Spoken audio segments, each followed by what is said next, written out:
ARESxGOD here, and it's time to talk about this breathtaking, honestly, series being back with however you wanna call it, season 2 or part 2, second core. I'm so happy it's back.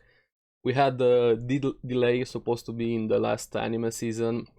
Delay was well worth it after this episode, especially with everything that has been going on around the world. Studio Bind again delivering the art style, the music, the animation, the backgrounds, everything just looked so good. The characters being great again, the world. I could go on and on. And also, I'm gonna leave down in the description below my video on why you should watch this series after part 1. Please, I highly recommend this series, and I'm so happy it's back. And this episode, just the journey continues. So let's get into it and talk about it. Now it picks up from where it left off after episode 11, with them reaching the ocean, Ares, Rudeus, and Rigerd.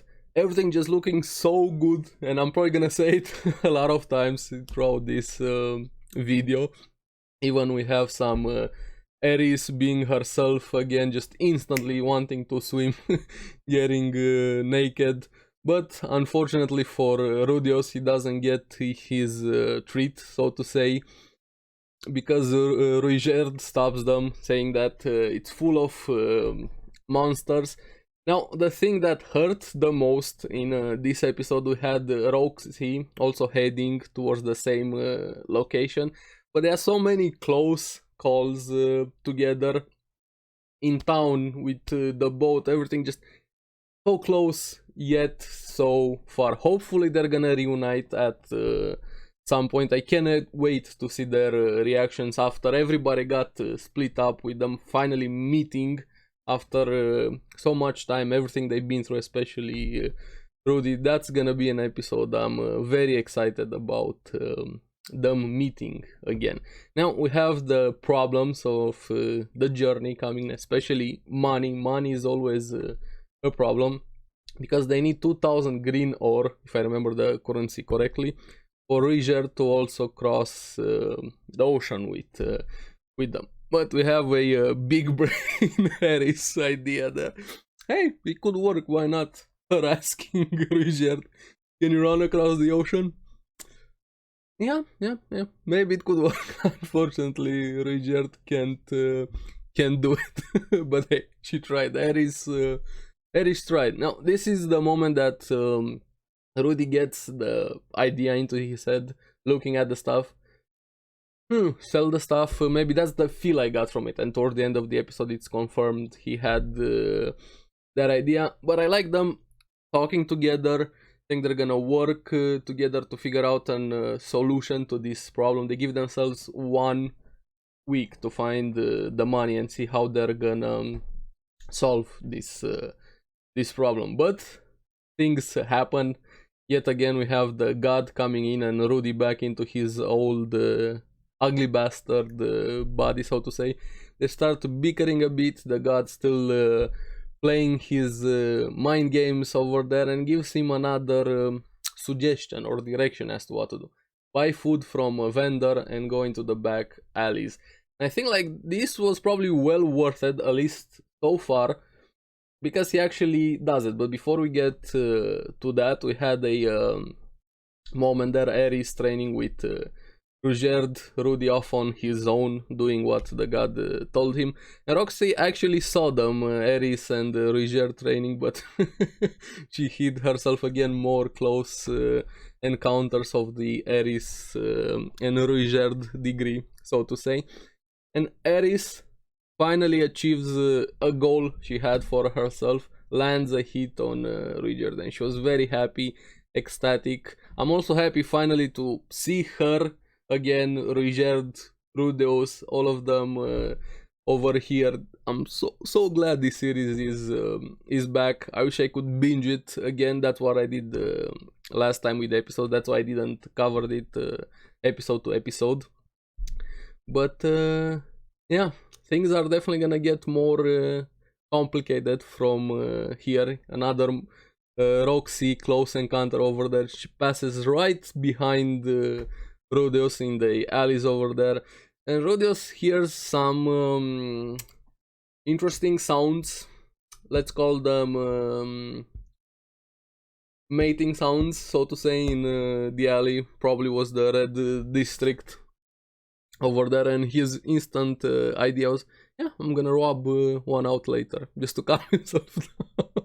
He's still a pervert. Let's not call it anything else. He's definitely a pervert. Now we see in the alley over there, there's this girl with a hood just begging for food, and she said something very curious. 300 years since my resurrection. Now Rudy actually gives her food, and we meet her after she gets back on her feet. Kishirika, I'm sorry if I'm mispronouncing her name, introducing herself, very energetic, sort of that lolly demon girl cliche in a way, but she also presents herself great emperor of the demon world. So yeah, she's definitely somebody very, very important, but Rudy doesn't realize it at the beginning, or at least he doesn't believe her.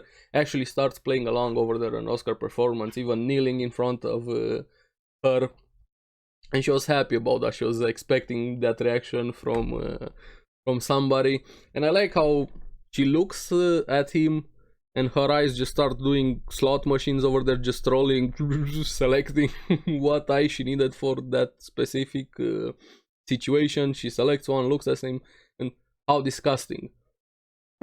Now, what did she see, or what eye did she use? Did she see his magic power? Did she see that he's reincarnated? Did she see his old body? Did she see his soul? Maybe she saw his connection to that god. I don't know, what exactly did she see? Maybe I missed it. Let me know in the comments below if you know, but also no spoilers if it was it's planned to be shown later in the source material. Hopefully we're gonna get it in the anime also. I'm curious what exactly she saw. Now, as thanks for the food, she tells him, I'm gonna grant you one wish, and of course him instantly, money. Nope, that's not possible. Half of the world, that's not possible also. We have a bit of a tease over here, asking for her body. She almost does it, but nope. Psych, no. She says she has a fiance. Hopefully we're gonna meet him or her, who knows, you never know. That's gonna be interesting also. I hope we're gonna see more Kishirika, the demon lord, in the future, especially after what happened between them, because she offers Rudy a demon eye. Now, I don't know, would he have chosen what? He looks at him, kind of checking him out, probably select the best eye for him. I have no idea how that was supposed to work, and actually I thought she pulled out his eye over there, or jammed something in like very hard and gives him a nice sort of like Sharingan style, seeing the Matrix over there, eye of foresight, so predicting the future in a way. We have a bit later in the episode Rudy starting to figure out that power, so he got a power up this episode. I'm curious how much improvement he's gonna be able to gain with that eye, power wise also. That's gonna be interesting, and hopefully we're gonna see more of the demon lord. Now Rudy also has trouble at the beginning adapting with the eye, using it, actually functioning normally, walking, very confusing, losing his balance a bit, not being able to walk properly, and actually bumps into a pirate looking dude, so to say, and blasts him, and I think he broke a vase or something, and that dude kind of saw or something about the vase, or something about Rudy, something caught his eye, and we're gonna see him later in the episode, but I'll get to that. Now, Rigel also knows of Ishirika, but doesn't know her personally. Now, Ares, of course, being Ares, she wanted instantly to look for her. She wasn't hearing, no, it's gonna be very hard to find her, and we're probably not gonna find her. Nope, I don't care.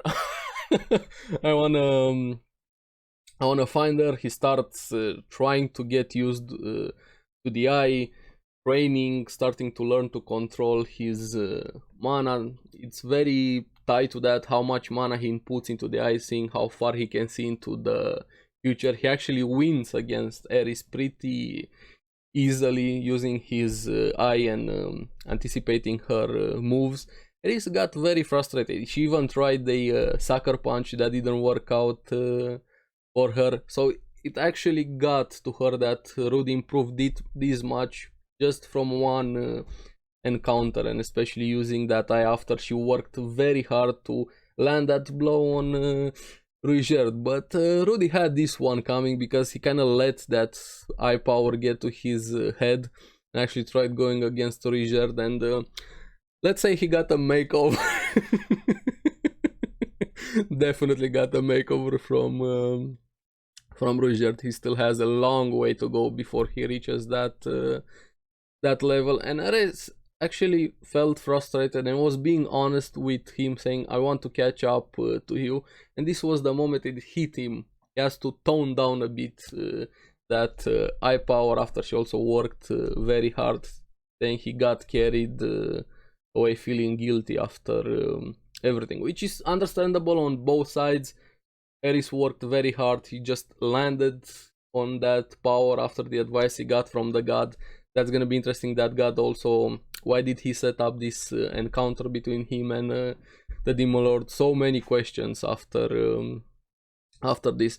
But this was the moment after everybody went to sleep. He tries to sneak out, and the idea he got at the beginning of the episode to try and sell that stuff that Ares made from him. But Ruigerd catches him and knows what he wants to do.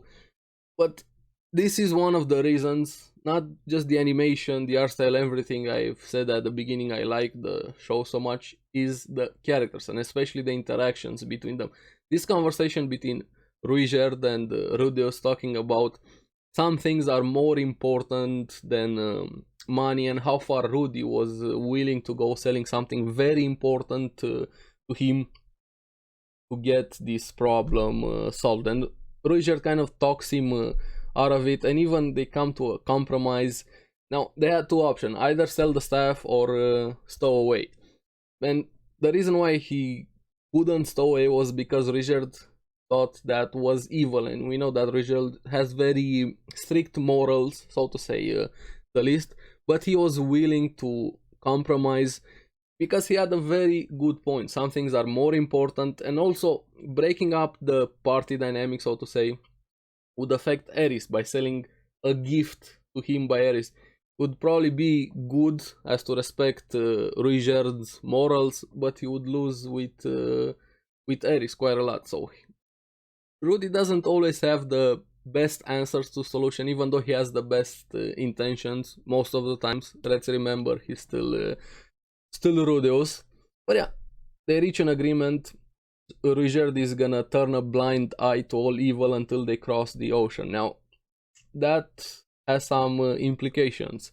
All evil as stow away random minor things or actually killing stuff, and how far is this turning a blind eye? I'm curious how far Rudy is gonna go, and is Ruigerd gonna turn a blind eye to everything, depending what's the limit. So yeah, they're gonna stow away. But now we have the dude at the beginning that Rudy bumped into him showing up, and his name is Gallius Cleaner. Now he kind of looks like a pirate smuggler. That's the feel I got from him from the first time we met him. I'm also curious what exactly happened when Rudeus bumped into him, because Rudeus says, I helped you. So that's gonna be interesting. But overall, I'm so happy this series is back, and I could ramble on and on about everything. Hopefully we're gonna have Roxy meeting with them, Paul, all of the others that got split up, Ghislaine, so many things going on. That big evil dude that showed up in season 1. I'm happy. I'm really happy, and I highly recommend you guys check out the series, please, and also the previous video. I'd love to hear from you guys what you thought about the episode, what was your favorite moment from the episode. Are you excited for next episode? Let me know down in the comments below. As always, thank you very much for watching. Remember to like and subscribe, helps me quite a lot, and you guys get latest videos on the series that I follow. So keep enjoying Mushoku Tensei, because I sure am. This series is such a project of love, and thank you Studio Bind. So I'll see you again on the next one. Bye bye.